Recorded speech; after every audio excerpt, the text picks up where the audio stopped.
warahmatullahi wabarakatuh. Perkenalkan, saya Anissa Auliauliana dengan NIM 0704 203061. Tujuan saya membuat video ini ialah untuk memenuhi tugas ujian akhir semester saya pada mata kuliah struktur hewan. Baiklah, pada video ini saya akan membahas mengenai sistem pencernaan dan organ-organ yang berhubungan dengan saluran cerna.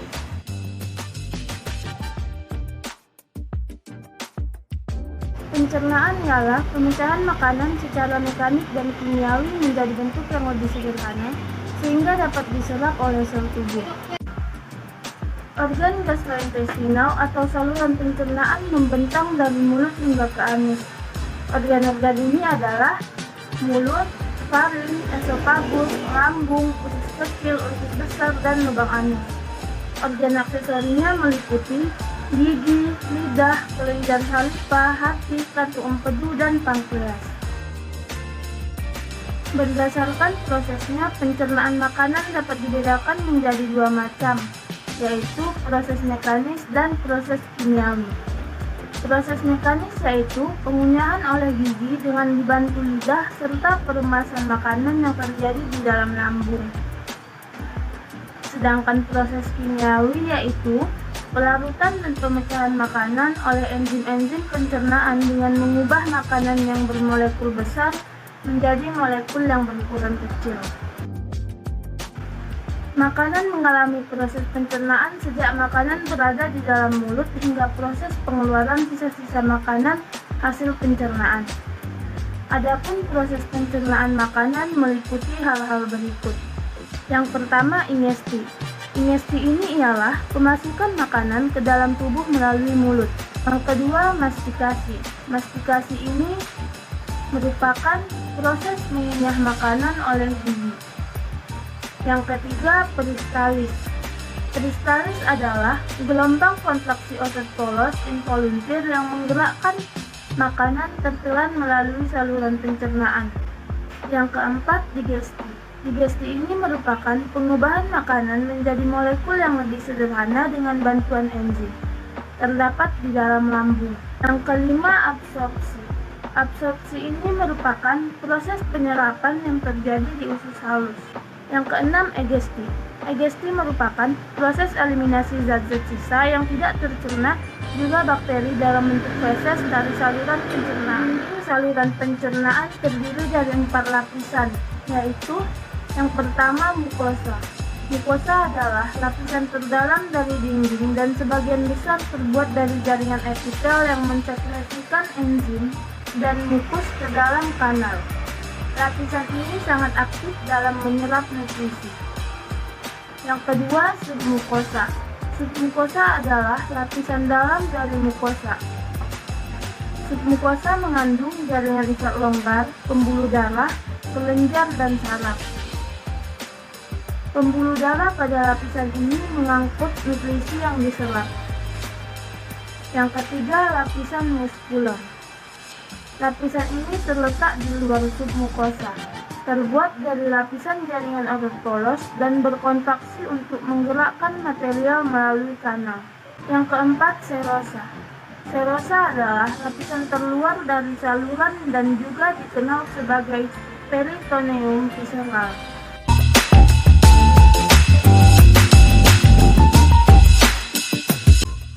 Organ-organ yang membentuk saluran pencernaan. Yang pertama, mulut. Mulut merupakan suatu organ terbuka tempat masuknya makanan dan air. Mulut merupakan jalan masuk untuk sistem pencernaan. Bagian dalam mulut dilapisi oleh selaput lendir. Pengecapan dirasakan oleh organ perasa yang terdapat di permukaan lidah. Pengecapan relatif sederhana, terdiri dari manis, asam, asin, dan pahit. Makanan dipotong-potong oleh gigi depan atau incisivus dan dikunyah oleh gigi belakang atau molar Graham menjadi bagian-bagian kecil yang lebih mudah dicerna. Lidah dari kelenjar lidah akan membungkus bagian-bagian dari makanan tersebut dengan enzim-enzim pencernaan dan mulai mencernanya. Lidah juga mengandung antibodi dan enzim, misalnya lisodim, yang memecah protein dan menyerang bakteri secara langsung. Kelenjar air liur mengandung enzim amilase atau petialin yang berfungsi untuk mencerna polisakarida atau amilum menjadi disakarida. Proses menelan dimulai secara sadar dan berlanjut secara otomatis. Lidah merupakan suatu massa otot lurik yang diliputi oleh membran mukosa. Selabut-selabut otot satu sama lain saling bersilangan dalam 3 bidang. Berkelompok dalam berkas-berkas, biasanya dipisahkan oleh jaringan penyambung. Pada permukaan bawah lidah, membran mukosanya halus, sedangkan permukaan dorsalnya irregular, diliputi oleh banyak penjulan-penjulan kecil yang dinamakan papillae. Papillae lidah merupakan tonjolan-tonjolan epitel mulut dan lamina propria yang diduga bentuk dan fungsinya berbeda. Terdapat 4 jenis papillae pada lidah, yaitu sebagai berikut. Yang pertama, papillae foliformis. Papillae foliformis mempunyai bentuk penonjolan langsing dan konis. Sangat banyak dan terdapat di seluruh permukaan lidah. Epitelnya tidak mengandung puting kecap atau reseptor. Yang kedua, papillae funiformis. Papillae funiformis menyerupai bentuk jamur karena mempunyai tangkai sempit dan permukaan atasnya melebar. Papillae ini mengandung puting pengecap yang terbesar pada permukaan atas. Secara tidak teratur, terdapat di sela-sela antara papillae filiformis yang banyak jumlahnya. Yang ketiga, papilla foliatae. Papilla foliatae tersusun sebagai tonjolan-tonjolan yang sangat padat sepanjang pinggir lateral belakang lidah. Papillae ini mengandung banyak puting kecap. Yang keempat, papilla circumpallatae. Papilla circumpallatae merupakan papilla yang sangat besar, yang permukaannya pipih meluas di atas papilla lain. Papilla circumpallatae tersebar pada daerah V pada bagian posterior lidah. Banyak kelenjar mukosa dan serosa atau von Ebner mengalirkan isinya ke dalam alur yang mengelilingi pinggir masing-masing papilla. Susunan yang menyerupai paris ini memungkinkan aliran cairan yang kontinu di atas banyak puting kecap yang terdapat sepanjang sisi papillae ini. Aliran sekresi ini penting untuk menyingkirkan partikel-partikel di sekitar puting kecap sehingga mereka dapat menerima dan memproses rangsangan pengecapan yang baru. Selain kelenjar serosa, yang berkaitan dengan jenis papillae ini terdapat kelenjar mukosa dan serosa kecil yang tersebar di seluruh dinding rongga mulut lain, epiglotis, faring, palatum, dan sebagainya untuk memberi respon terhadap rangsangan kecap. Organ pencernaan yang kedua yaitu tenggorokan atau faring. Tenggorokan merupakan penghubung antara rongga mulut dan kerongkongan. Di dalam lengkung faring terdapat tonsil atau amandel, yaitu kelenjar limfe yang banyak mengandung kelenjar limfosit dan merupakan pertahanan terhadap infeksi. Di sini terletak persimpangan antara jalan napas dan jalan makanan. Letaknya di belakang rongga mulut dan rongga hidung. Di depan ruas tulang belakang. Ke atas bagian depan berhubungan dengan rongga hidung dengan perantaraan lubang bernama coana. Keadaan tekak berhubungan dengan rongga mulut dengan perantara lubang yang disebut isthmus pausium. Tekak terdiri dari 3 bagian sebagai berikut. Yang pertama, bagian superior. Bagian superior ini disebut dengan nasofaring. Pada nasofaring bermuara tuba yang menghubungkan tekak dengan ruang gendang telinga. Yang kedua, bagian media. Bagian media ini merupakan bagian yang sangat tinggi dengan mulut. Bagian media disebut dengan orofaring. Bagian ini terbatas ke depan sampai di akar lidah. Yang ketiga, bagian inferior. Bagian ini merupakan bagian yang sangat tinggi dengan laring. Bagian inferior disebut dengan laring orofaring yang menghubungkan orofaring dengan laring. Organ pencernaan yang ketiga yaitu kerongkongan atau esofagus. Kerongkongan adalah tabung berotot pada vertebrata yang dilalui sewaktu makanan mengalir dari bagian mulut ke dalam lambung. Panjang kerongkongan kurang lebih 20 cm dengan lebar kurang lebih 2 cm. Organ ini berfungsi untuk menghubungkan mulut dengan lambung. Makanan berjalan melalui kerongkongan dengan menggunakan proses peristaltik. Gerakan peristaltik kerongkongan meliputi gerakan melebar, menyempit, bergelombang, dan meremas-remas agar makanan terdorong ke lambung. Di kerongkongan, zat makanan tidak mengalami pencernaan. Esofagus bertemu dengan faring pada ruas ke-6 tulang belakang. Menurut histologi, esofagus dibagi menjadi 3 bagian, yaitu bagian superior, bagian tengah, dan bagian inferior. Organ pencernaan yang keempat yaitu lambung. Lambung merupakan organ otot berongga yang besar dan berbentuk seperti kandang kedelai. Lambung dibagi menjadi 3 daerah, yaitu sebagai berikut. Yang pertama yaitu kardiak. Kardiak yaitu bagian lambung yang paling pertama untuk tempat masuknya makanan dari kerongkongan atau esofagus. Yang kedua, fundus. Fundus ini bagian lambung tengah yang berfungsi sebagai penampung makanan serta proses pencernaan secara kimiawi dengan bantuan enzim. Yang ketiga, pilorus. Nah, bagian lambung ini merupakan bagian terakhir yang berfungsi sebagai jalan keluar menuju usus halus. Makanan masuk ke dalam lambung dari kerongkongan melalui otot berbentuk cincin atau sphincter yang bisa membuka dan menutup. Dalam keadaan normal, sphincter menghalangi masuknya kembali isi lambung ke dalam kerongkongan. Lambung berfungsi sebagai gudang makanan yang berkontraksi secara ritmik untuk mencampur makanan dengan enzim-enzim. Sel-sel yang melapisi lambung menghasilkan 3 zat penting, yaitu sebagai berikut. Yang pertama, lendir. Lendir melindungi sel-sel lambung dari kerusakan oleh asam lambung. Setiap kelainan pada lapisan lendir ini bisa menyebabkan kerusakan yang mengarah kepada terbentuknya tukak lambung. Yang kedua, asam klorida atau HCl. Asam klorida ini menciptakan suasana yang sangat asam yang diperlukan oleh pepsin guna memecah protein.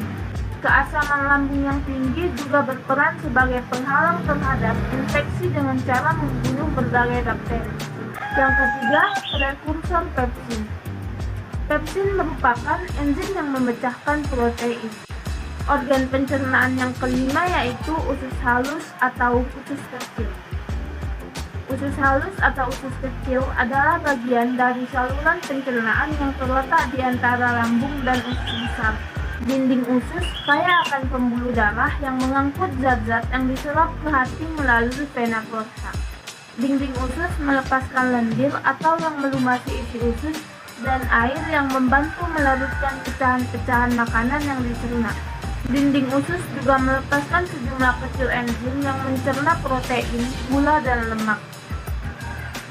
Lapisan usus halus terdiri atas lapisan mukosa di bagian sebelah dalam, lapisan otot melingkar atau musculus circular, lapisan otot memanjang atau musculus longitudinal, dan lapisan serosa di sebelah luar.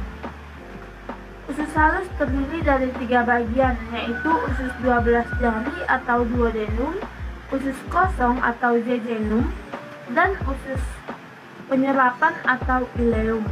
Nah, di sini kita akan membahas sedikit mengenai usus 12 jari atau duodenum. Usus 12 jari atau duodenum merupakan bagian dari usus halus yang terletak setelah lambung dan menghubungkannya ke usus kosong atau jejunum. Nama duodenum berasal dari bahasa Latin duodenum digitorum yang berarti 12 jari. Bagian usus 12 jari merupakan bagian terpendek dari usus halus, dimulai dari bulbo duodenale dan berakhir di ligamentum pes. Usus 12 jari merupakan organ retroperitoneal yang tidak terbungkus seluruhnya oleh selaput peritoneum. Usus 12 jari memiliki pH yang normal berkisar 9. Pada usus 12 jari terdapat dua muara saluran, yaitu dari pankreas dan kantung empedu. Lambung melepaskan makanan ke dalam usus 12 jari atau duodenum, yang merupakan bagian pertama dari usus halus. Makanan masuk ke dalam duodenum melalui sphincter, pylorus, dan jumlah yang bisa dicerna oleh usus halus. Jika penuh, duodenum akan mengirimkan sinyal kepada lambung untuk berhenti mengalirkan makanan. Selanjutnya, usus kosong atau jejunum. Usus kosong atau jejunum adalah bagian kedua dari usus halus. Di antaranya usus 12 jari atau duodenum dan usus penyerapan atau ileum. Jejunum diturunkan dari kata sifat jejune yang berarti rapat dalam bahasa Inggris modern. Arti aslinya berasal dari bahasa Latin jejunus yang berarti kosong. Pada orang dewasa, panjang seluruh usus halus antara 2-8 meter, di mana 1-2 meternya adalah bagian usus kosong. Usus kosong dan usus penyerapan digantungkan dalam tubuh dengan mesenterium. Permukaan dalam usus kosong berupa membran mukus dan terdapat jonjot usus atau piu yang memperluas permukaan dari usus. Secara histologi dapat dibedakan dengan usus 12 jari, yakni berkurangnya kelenjar beranak. Secara histologi dapat dibedakan dengan usus penyerapan, yakni sedikitnya sel goblet dan plak Peyeri. Sedikit sulit untuk membedakan usus kosong dan usus penyerapan secara makroskopis. Selanjutnya, usus penyerapan atau ileum. Usus penyerapan atau ileum adalah bagian terakhir dari usus halus. Pada sistem pencernaan manusia, ileum memiliki panjang sekitar 2-4 meter dan terletak setelah duodenum dan jejunum, dan dilanjutkan oleh usus buntu. Ileum memiliki pH antara 7 dan 8 dan berfungsi menyerap vitamin B12 dan garam-garam empedu. Organ pencernaan yang keenam yaitu usus besar atau kolon. Usus besar merupakan kelanjutan dari usus halus yang memiliki tambahan usus yang berupa umbai cacing atau appendix. Usus besar terdiri dari 3 bagian, yaitu bagian naik atau ascending, mendatar atau transverse, dan menurun atau descending. Pada usus besar tidak terjadi pencernaan. Semua sisa makanan akan dibusukkan dengan bantuan bakteri E. coli dan diperoleh vitamin K. Di bagian akhir usus terdapat rektum yang bermuara ke anus untuk membuang sisa makanan. Fungsi utama organ ini adalah menyerap air dari feses. Banyaknya bakteri yang terdapat di dalam usus besar berfungsi mencerna beberapa bahan dan membantu penyerapan zat-zat gizi. Bagian di dalam usus besar juga berfungsi membuat zat-zat penting, seperti vitamin K. Bakteri ini penting untuk fungsi normal dari usus. Beberapa penyakit serta antibiotik bisa menyebabkan gangguan pada bakteri-bakteri di dalam usus besar. Akibatnya, gangguan pada bakteri-bakteri menyebabkan dikeluarkannya lendir dan air, dan terjadilah diare. Usus buntu atau sekum dalam istilah anatomi adalah satu kantung yang terhubung pada usus penyerapan serta bagian kolon menanjak dari usus besar. Umbai cacing atau appendix adalah organ tambahan pada usus buntu. Infeksi pada organ ini disebut appendicitis atau rudang umbai cacing. Appendicitis yang parah dapat menyebabkan appendix pecah dan membentuk nanah di dalam rongga abdomen atau peritonitis atau infeksi rongga abdomen. Dalam anatomi manusia, umbai cacing dalam bahasa Inggris, pemiform appendix, adalah ujung buntu tabung yang menyambung dengan caecum. Umbai cacing terbentuk dari caecum pada tahap embrio. Pada orang dewasa, umbai cacing berukuran sekitar 10 cm, tetapi bisa bervariasi dari 2-20 cm. Walaupun lokasi appendix selalu tetap, lokasi umbai cacing bisa saja berbeda. Bisa di local atau di pinggang atau pelvis, yang jelas tetap terletak di peritoneum. Banyak orang yang percaya umbai cacing tidak berguna dan organ vestigial atau sisihan. Sebagian yang lain percaya bahwa appendix mempunyai fungsi dalam sistem limfatik. Operasi membuang umbai cacing dikenal sebagai appendektomi. Organ pencernaan yang ketujuh yaitu rektum dan anus. Rektum adalah sebuah ruangan yang berawal dari ujung usus besar dan berakhir di anus. Organ ini berfungsi sebagai tempat penyimpanan sementara feses. Biasanya rektum ini kosong karena tinja disimpan di tempat yang lebih tinggi, yaitu pada kolon descendens. Jika kolon descendens penuh dan tinja masuk ke dalam rektum, maka timbul keinginan untuk buang air besar. Mengembangnya dinding rektum karena penumpukan material di dalam rektum akan memicu sistem saraf yang menimbulkan keinginan untuk melakukan defekasi. Jika defekasi tidak terjadi, seringkali material akan dikembalikan ke usus besar, di mana penyerapan air akan kembali dilakukan. Jika defekasi tidak terjadi untuk periode yang lama, konstipasi dan pengerasan feses akan terjadi. Orang dewasa dan anak yang lebih tua bisa menahan keinginan ini, tetapi bayi dan anak yang lebih muda mengalami kekurangan dalam pengendalian otot yang penting untuk menindabak. Anus merupakan lubang di ujung saluran pencernaan di mana bahan limbah keluar dari tubuh. Sebagian anus terbentuk dari permukaan tubuh atau kulit, dan sebagian lainnya dari usus. Pembukaan dan penutupan anus diatur oleh otot sphincter. Feses dibuang dari tubuh melalui proses defekasi atau buang air besar yang merupakan fungsi utama anus.